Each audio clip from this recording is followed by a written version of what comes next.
इंसान अपनी संतान से ही हारता है, क्या कर सकते हैं, जैसी तुम्हारी मर्जी।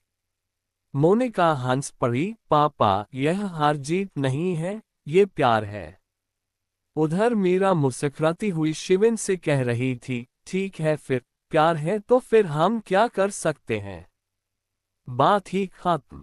कहानी शुरू करने से पहले हमारे चैनल कहानियां 7.4 को प्लीज सब्सक्राइब एंड लाइक अवश्य करें ताकि हमें मोटिवेशन मिलता रहे, ताकि आप लोगों के लिए नया नया कहानी लाता रहूं। आइए कहानी शुरू करते हैं।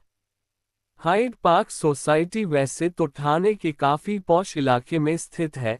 यहाँ के लोग भी अपने आप को सभ्य, शिष्ट, आधुनिक और समृद्ध मानते हैं। पर जैसा कि अपवाद तो हर जगह होते हैं, और यहाँ भी है। कई बार ऊपरी चमकदमक से तो देखने में तो लगता है कि परिवार बहुत अच्छा है, सभ्य है, पर जब असलियत सामने आती है तो हैरान हुए बिना नहीं रह सकते।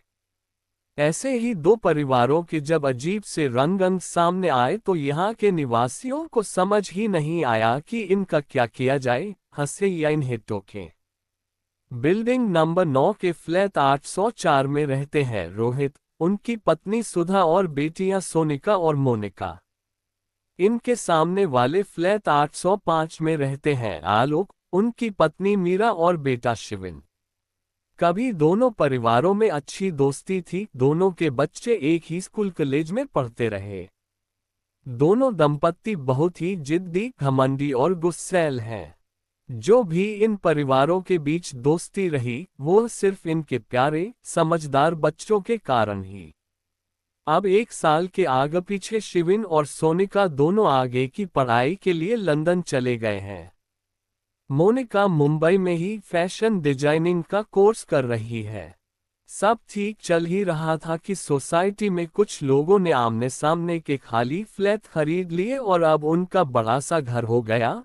तो इन दोनों दंपतियों के मन में आया कि उन्हें भी सामने वाला फ्लैट मिल जाए तो उनका भी घर बहुत बड़ा हो जाएगा। एक दिन सोसाइटी की मीटिंग चल रही थी कि वहां रोहित ने आलोक से कहा, आपका अपना फ्लैट बेचने का कोई मूड है क्या? नहीं भाई, मैं क्यों बेचूंगा, अगर बेचे तो हमें ही बताना, हम खरीद लेंगे। आप भी कभी बेचे तो हमें ही बताना, हमें भी चाहिए आपका फ्लैट। हम तो कहीं नहीं जा रहे, यही रहेंगे। फिर भी जाओ तो हमें बता देना।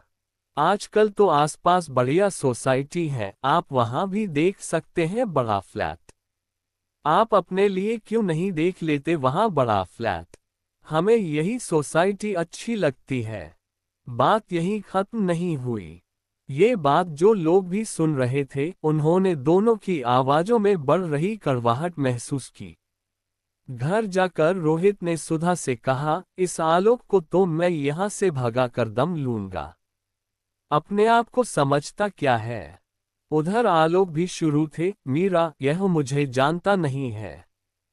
देखना मैं इससे यहाँ से कैसे भगाता हूँ। अगले दिन जब दोनों लिफ्ट में मिले, दोनों ने बस एक दूसरे पर नजर ही डाली, हमेशा की तरह हाय हेलो भी नहीं हुआ। अगले दिन जब मोनिका सुबह साइकिलिंग के लिए जाने लगी, देखा साइकिल के ट्यूब कटे हुए हैं। वो वॉचमैन को डांटने लगी, ये किसने किया है? मैडम, बाहर से तो कोई नहीं आया, वॉचमैन बोला। तो फिर मेरी साइकिल की यह हालत किसने की?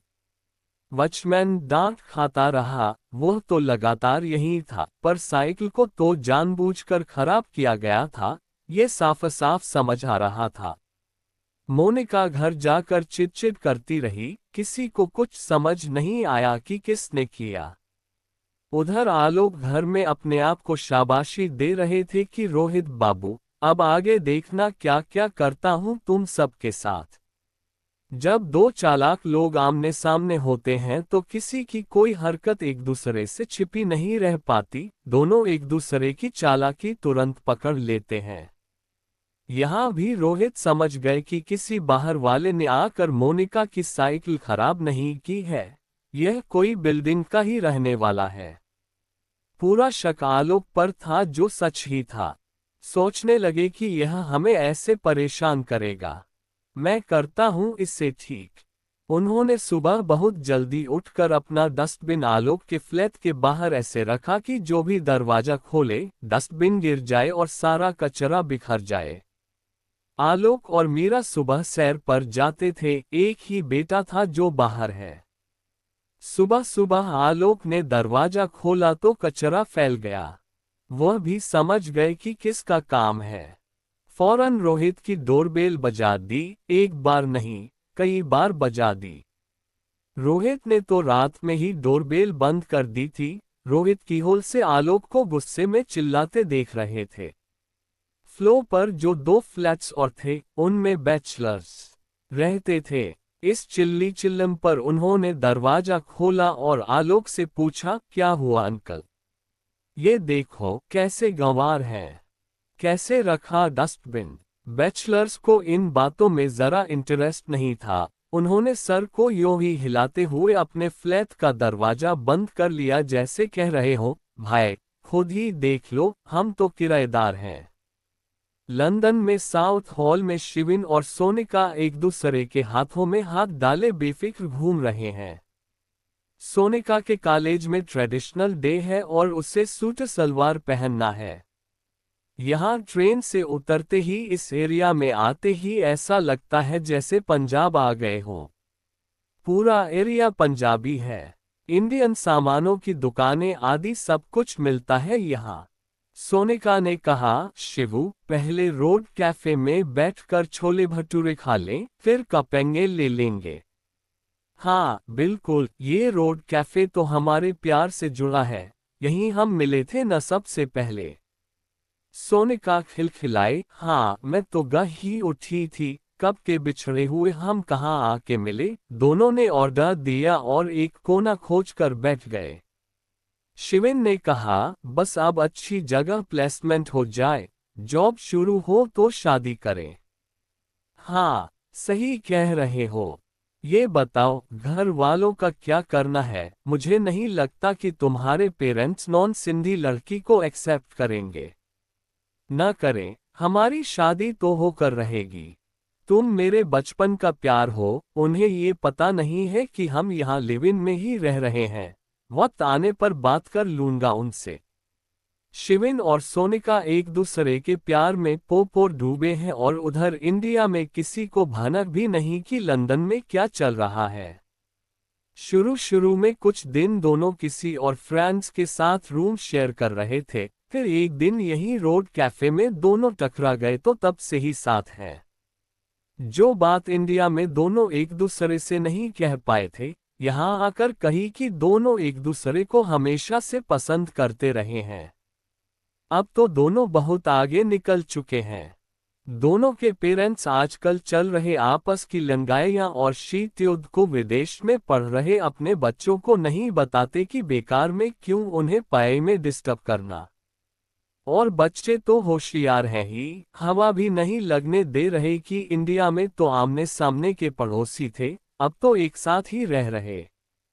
अब तो रोज रोज का किस्सा हो गया।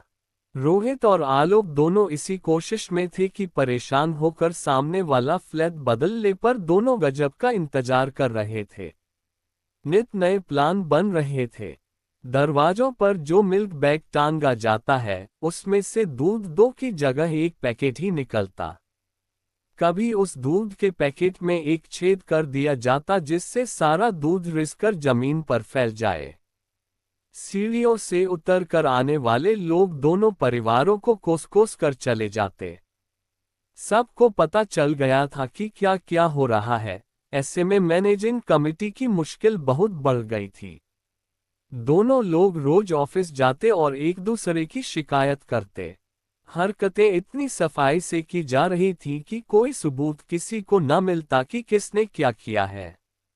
रोज एक से एक हरकत की जाती, गिरी से गिरी प्लानिंग होती, यहाँ तक कि सुधा ये जानती थी कि मीरा कॉकरोच से बहुत ज्यादा डरती है, इसलिए पैसेज में घूमने वाले कॉकरोच को सुधा ने एक पेपर से पकड़कर मीरा के डोर के अंदर छोड़ दिया। मीरा का गेट खुला हुआ था, मेड काम कर रही थी, उसने देख लिया। बस अब तो सबूत सामने था। आलोक तो सीधे पुलिस स्टेशन पहुंच गए और सुधा की शिकायत कर दी, साथ में मेड को भी ले गए थे। मेड डर रही थी, फिर बाद में मीरा की रिक्वेस्ट पर उनके साथ चली ही गई। थोड़ी बहुत कानूनी कार्रवाई हुई और रोहित और सुधा को चेतावनी देते हुए छोड़ दिया गया। सोसाइटी में रहने वाले लोग हैरान थे।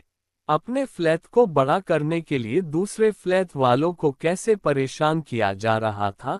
कैसी जिद और सनक थी अब दोनों परिवारों में जो इतनी बढ़ गई कि इसकी खबर लंदन तक पहुंच ही गई। सोनिका और शिविन ने अपने सिर पकड़ लिए। दोनों अपने पेरेंट्स को अलग अलग कोने में बैठकर समझा रहे थे, मगर कोई असर नहीं हो रहा था। सोनिका ने कहा, यार अब हमारा क्या होगा? डोंट वरी, हमारे पेरेंट्स बहुत गलत कर रहे हैं, इस जिद में हम तो नहीं पड़ेंगे। पता नहीं क्या फालतू हरकतें कर रहे हैं। वैसे तो अपनी तबीयत और अकेलेपन का रोना रोते रहते हैं और अब देखो, इन सब बातों की कितनी एनर्जी है सब में। मुंबई में दोनों घरों का माहौल बहुत खराब होता जा रहा था। दोनों परिवार अपने अपने तरीके से एक दूसरे को नुकसान पहुंचा रहे थे। रात में वीडियो कॉल पर सोनिका और शिविन से अब हर बात बताते। शिविन तो इकलौती संतान था, आलोक और मीरा उसी से कहकर अपना दिल हल्का करते। सोनिका और शिविन का दिल उदास हो रहा था कि यह तो बड़ा बुरा हो रहा है। कहाँ तो दोनों सपना देख रहे थे कि दोनों परिवारों का साथ भविष्य में एक दूसरे के लिए अब और कितना बड़ा सहारा होगा, सब एक दूसरे के सुख दुख में साथ रह लेंगे। शिविन ने बहुत गंभीर मुद्रा में कहा, सोनू, कोई वहां एक दूसरे को कोई बड़ा नुकसान पहुंचा दे, इससे पहले उन्हें रोकना होगा। सोच रहा हूं कि हम उन्हें अपना संबंध बता देते हैं, शायद कोई असर हो। ठीक है, कोशिश कर सकते हैं, अब अपने बारे में बता ही देते हैं। उसी दिन जब दोनों अपने परिवार से वीडियो कॉल कर रहे थे, दोनों ने बात करते करते साफ साफ कहा, आप लोग ये झगड़ा यहीं रोक दे, क्योंकि जॉब मिलते ही हम दोनों शादी कर लेंगे और हम अभी भी साथ ही रह रहे हैं। बहुत सोच समझ कर हमने एक दूसरे को अपना जीवन साथी चुन लिया है और हमारा फैसला बदलेगा नहीं। अब आप लोग देख लीजिए क्या करना है। हमें तो प्यार है तो है। दोनों परिवारों में जैसे सन्नाटा फैल गया, सब एकदम चुप। कोई किसी से नहीं बोला। कई दिन दोनों तरफ बहुत शांति रही। किसी ने किसी को परेशान नहीं किया। सोनिका और शिविन ने घर कोई बात नहीं की। पूरा समय दिया अपने पेरेंट्स को। मोनिका लगातार सोनिका के टच में थी, वह पूरी कोशिश कर रही थी कि दोनों परिवार झगड़े खत्म कर दे। 3 दिन बाद सोनिका से बात कर रहा था परिवार। रोहित बोले, इंसान अपनी संतान से ही हारता है, क्या कर सकते हैं, जैसी तुम्हारी मर्जी। मोनिका हंस पड़ी, पापा, यह हार जीत नहीं है, ये प्यार है। उधर मीरा मुस्कुराती हुई शिविन से कह रही थी, ठीक है, फिर प्यार है तो फिर हम क्या कर सकते हैं। बात ही खत्म। फोन रखने के बाद शिविन और सोनिका चहकते हुए एक दूसरे की बाहों में खो गए थे।